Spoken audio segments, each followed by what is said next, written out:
నమస్తే, welcome to HS24 news. నేను రేఖ. అలసట లేని అలు పెరగని ప్రయాణం వాటి జీవన శైలి. సైబీరియా పక్షుల్లానే కేవలం సంతానోత్పత్తి కోసం వేల కిలోమీటర్లు ప్రయాణించి పుట్టింటికి వచ్చినట్టుగా తూర్పు తీరానికి చేరుకుంటాయి. ఆ మూగ జీవులే ఆలివ్ రిడ్లే తాబేళ్లు. ప్రస్తుతం సంతానోత్పత్తి కాలం కావడంతో విశాఖ సాగర్ తీరంలో సందడి చేస్తున్న ఈ తాబేళ్లపై HS24 న్యూస్ ప్రత్యేక కథనం. International union for conservation of nature భారతదేశ వన్యప్రాణి సంరక్షణ చట్టం 1972 షెడ్యూల్ 1 క్రింద అంతరించిపోతున్న జీవుల రెడ్ లిస్ట్లో ఆలివ్ రిడ్లే తాబేళ్లను ఉంచారు.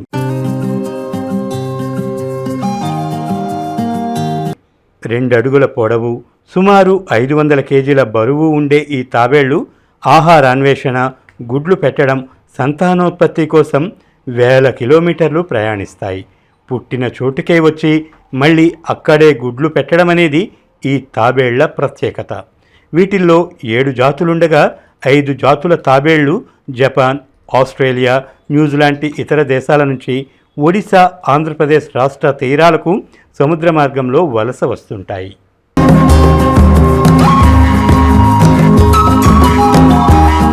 ఆలివ్ రిడ్లే తాబేళ్ల సంతానోత్పత్తి కోసం గుడ్లు పెట్టడానికి సముద్రపు ఒడ్డుకు వస్తాయి. వాలుగా ఉన్న తీర ప్రాంతం గల విశాఖపట్నం ఇసుక బీచ్లు లాంటివే ఇవి గుడ్లు పెట్టుకోవడానికి అనుకూల ప్రదేశాలు. సాధారణంగా తాబేళ్లు ఒకసారి 50 నుంచి 150 గుడ్లను పెడతాయి. వాటిని తీరంలో ఇసుక గుంటలలో లోతుగా పాతి పెడతాయి. ఇవి గుడ్లు పెట్టే కాలం సాధారణంగా నవంబర్ నుండి మే వరకు ఉంటుంది. అయితే ఫిబ్రవరి, మార్చి నెలలో గుడ్లు పెట్టేందుకు అధిక సంఖ్యలో సముద్ర తీరానికి ఈ తాబేళ్లు వస్తాయి. జీవనమంతా సముద్రంలోనే అయినప్పటికీ కేవలం గుడ్లు పెట్టడానికి భూమి మీదకు వచ్చేవి ఈ తాబేళ్లు మాత్రమే.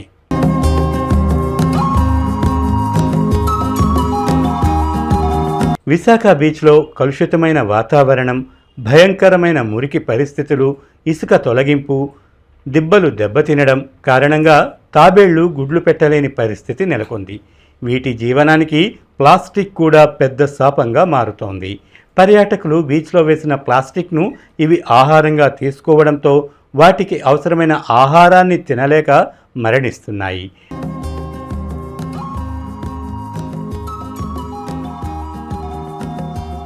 వీటితో పాటు కోస్టల్ రెగ్యులేషన్ జోన్ నిబంధనలను ఉల్లంఘించడం, బీచ్ సమీపంలో అనధికారిక నిర్మాణాలు తాబేళ్ల నివాసానికి తీవ్ర ఇబ్బందిని కలిగిస్తున్నాయి.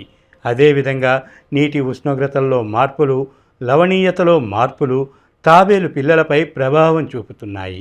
కొన్నేళ్లుగా తాబేళ్ల సంతానోత్పత్తి సంఖ్య క్రమేపీ తగ్గడమే కాకుండా మరణాల సంఖ్య కూడా అధికంగా ఉంటుంది. ఒక్కొక్కసారి తీర ప్రాంతాలు కోతకు గురి కావడం వల్ల తాబేళ్లు ప్రమాదంలో చిక్కుకుంటున్నాయి. వాతావరణ మార్పుల వల్ల ఆవాసాలను కోల్పోతున్నాయి. దీనిపై విశాఖ అటవీశాఖ ప్రత్యేక చర్యలు తీసుకుంది. ఆర్కే బీచ్, సాగర్ నగర్, చేపలుప్పాడ, పెదనాగమయ్య పాలెంలో ఈ తాబేళ్లు గుడ్లు పెట్టడం కోసం అధికారులు హ్యాచరీలు ఏర్పాటు చేశారు.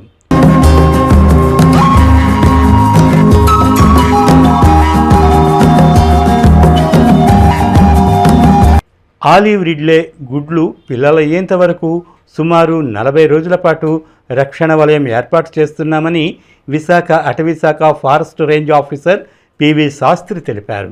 తాబేళ్లను, వాటి గుడ్లను ఏ జంతువులు తినకుండా తయారైన పిల్లలు సురక్షితంగా సముద్రంలోకి వెళ్లేలా చర్యలు తీసుకుంటున్నామని అన్నారు. సముద్రంలో తాబేళ్ళని ఆలివ్ రిడ్లే సీటర్టిల్స్ అని అంటారు. సాధారణంగా పిల్లలు మన భారతదేశంలో ఉష్ణమండలం అంటే సమశీతోష్ణ మండలంలో ఉంది కాబట్టి ప్రపంచంలో ఉన్నటువంటి సముద్రాల నుంచి ఉన్నటువంటి ఆలివ్ రిడ్లే తాబేళ్ళన్నీ కూడా వాటి సంతానాన్ని అభివృద్ధి చేసుకోవడానికి, పునరుత్పత్తి చేసుకోవడానికి మన తీర ప్రాంతాలకు వస్తూ ఉంటాయి. ముఖ్యంగా మన ఆంధ్రప్రదేశ్ రాష్ట్రానికి చాలా పెద్ద తీరరేఖ ఉంది. ఈ తీరరేఖ వెంబడి మొత్తం కూడా సముద్ర తాబేళ్ళు వచ్చి జనవరి నుంచి ఏప్రిల్ నెలాఖరు వరకు కూడా తీర ప్రాంతాలకు వచ్చి బీచ్ ఏరియాల్లో ఇసుక తవ్వి గుడ్లు పెట్టుకుని మళ్ళీ అవి వెళ్ళిపోతూ ఉంటాయి. కొన్ని ఏరియాల్లో డిసెంబర్లో కూడా వస్తాయి. కొన్ని ఏరియాలో మళ్ళీ మనం చెప్పుకునేది ఏంటంటే ఏరియాని బట్టి ఉంటుంది. నేను చెప్పింది ఏప్రిల్ అన్నాను. ఏరియా ఆంధ్రప్రదేశ్ తీరరేఖ మాత్రం తీసుకున్నట్టయితే డిసెంబర్ నుంచి మే దాకా అని మాత్రం చెప్పుకోవాలి. సో ఇలాంటి వాటి సంతానోత్పత్తి గురించి ఇలా పెట్టుకున్న తర్వాత ఒకప్పుడు పూర్వకాలంలో ఇక్కడ మత్స్యకారులు అందరూ కూడా వాటి గుడ్లను సేకరించి తినేవారు. కొంచెం చైతన్యం వచ్చిన తర్వాత మానేశారు. కానీ దీన్ని తినేటటువంటి జంతువులు కుక్కలు తింటాయి, నక్కలు తింటాయి, సముద్రంలో దగ్గర ఉండేటటువంటి జీవరాశులు కొన్ని చోట్ల ఎలుగుబంట్లు కూడా తయారయ్యాయి. ఇప్పుడు వజ్రపుత్తూరు మండలం, శ్రీకాకుళం జిల్లా అవి కూడా తింటున్నాయి. సో ఎప్పుడైతే ఈ సముద్రపు తాబేళ్లు యొక్క జీవన వ్యవస్థ దెబ్బతిందో డిపార్ట్మెంట్ వాళ్ళు ఆలోచన చేసి అలా కాదు, ఆ హ్యాచరీలు కన్స్ట్రక్ట్ చేసి దాంట్లో గుడ్లను భద్రపరిచి వచ్చిన పిల్లల్ని సముద్రంలో వదులుదాం అనుకున్నారు. ఎందుకు? ఏదైనా సరే ఎకలాజికల్ బ్యాలెన్స్ చేయాలి, దేన్ని సీతాలోకి ఎకో సిస్టమ్ని బ్యాలెన్స్ చేయాలి. ఎందుకు తాబేల్ని పరిరక్షించాలి అంటే ముఖ్యంగా ఇది బయోస్కావెంజర్. సముద్రంలో ఇప్పుడు చేపల తాలూకు రెట్టలు అవన్నీ వస్తే ఇవే స్వీకరిస్తున్నట్లు. అలాగే సముద్రం పొల్యూషన్ కాకుండా కాపాడుతుంది. రెండవది ఏంటంటే ఇవి చేప గుడ్లని సముద్రపు కప్పలు అవి కూడా తింటూ ఉంటాయి. కాబట్టి సముద్రపు కప్పలు కూడా ఇది ఆహారం కింద తీసుకుంటాయి. సో ఆ విధంగా ఇది స్కావెంజర్ కింద పనిచేసి సముద్రాన్ని పాడవకుండా కాపాడుతుంటాయి. ఈ తాబేళ్ళు అనేటటువంటి జీవులు మాత్రమే ఈ పని చేస్తాయి. ప్రస్తుతం మేము 4 దగ్గర హ్యాచరీలు రైజ్ చేసాం. ఆర్కే బీచ్ ఒకటి, సాగర్ నగర్ ఒకటి, చిన్ననాగపాలెం ఒకటి, కాపులపాడు దగ్గర ఒకటి, 4 హ్యాచరీలు మేము మెయింటైన్ చేస్తున్నాం.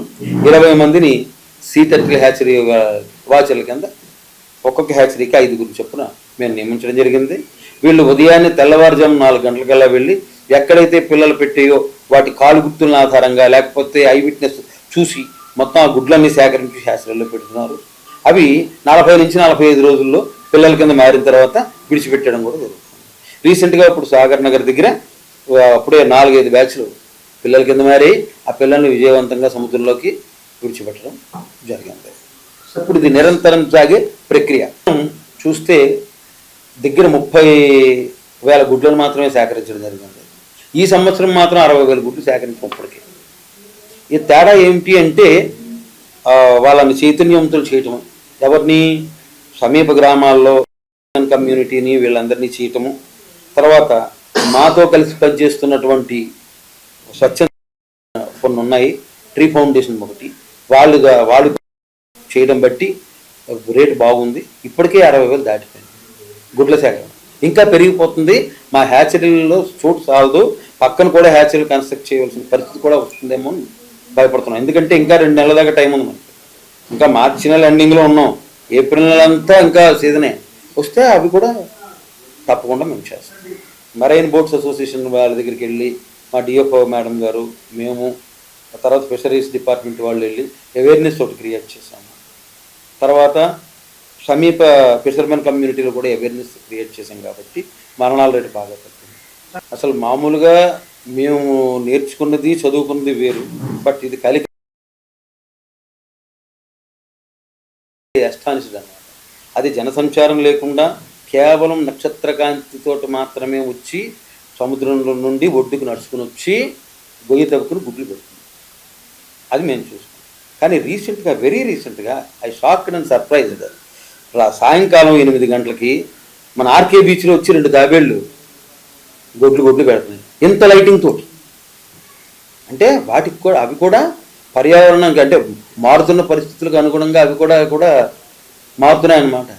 పరిస్థితులకు అనుగుణంగా వాటి తాలూకు ప్రవర్తన కూడా మార్చుకుంటున్నాయని దీన్ని బట్టి మనకి మన అదృష్టమే ఏంటండి, పర్యాటకులందరూ కూడా చాలా అవేర్ అయి ఉన్నారండి.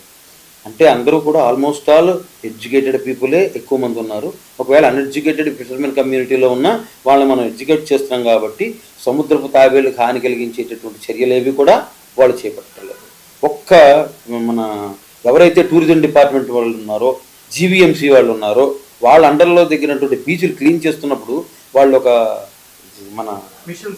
ఒక మిషన్స్ తోటి క్లీన్ పెడితే నేను వాళ్ళకి ఏం చెప్పానంటే వాళ్ళకి రిక్వెస్ట్ చేసి చెప్పింది ఏంటంటే, మీరు పొరపాటును కూడా మా హ్యాచరీ వాళ్ళకి అంటే హ్యాచరీ వాచర్స్కి చెప్పకుండా వాళ్ళు ఓకే చెప్పిన తర్వాత మాత్రమే మీరు దయ ఉంచి అక్కడ క్లీనింగ్ పని మొదలు పెట్టండి అని చెప్తే వాళ్ళు ఇమీడియట్గా రెస్పాండ్ అయ్యారు.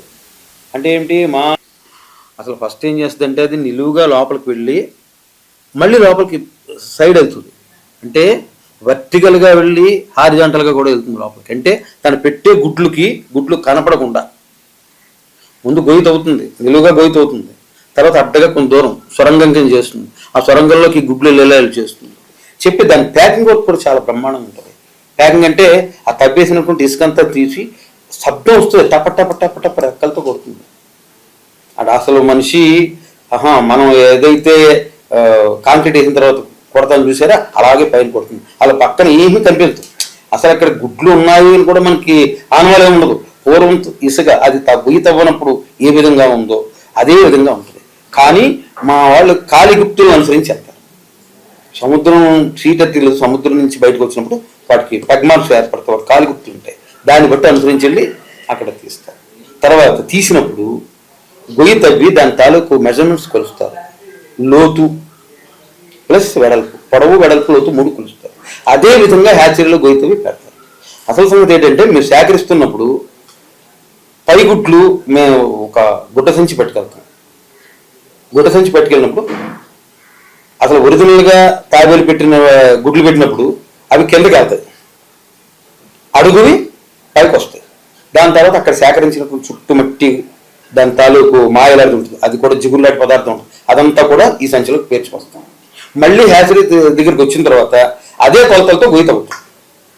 తవ్వి ఇప్పుడు సంచిలో పైననో కిందకి వెళ్తాయి, సంచిలో పైననో కిందకి వెళ్తాయి, కిందనో పైకి వస్తాయి. అంటే అర్థం ఏంటి, మనం టర్టిల్ ఎలా తవ్వి గుడ్లు పెట్టిందో, ఏ వరుస క్రమంలో పెట్టిందో హ్యాచరీలోకి వచ్చేసరికి అదే అమెరికతోటి అదే కొలతలు కలిగినటువంటి గొయ్యిలో మేము పేరుస్తాం వాటికి. అలాగే అందువల్ల సక్సెస్ రేట్ ఎక్కువ.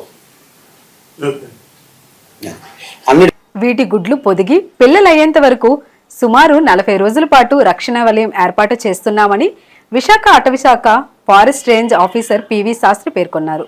తాబేలను, వాటి గుడ్లను ఏ జంతువులు తినకుండా తయారైన పిల్లలను సురక్షితంగా సముద్రకు వెళ్లేలా చర్యలు తీసుకుంటామని అన్నారు.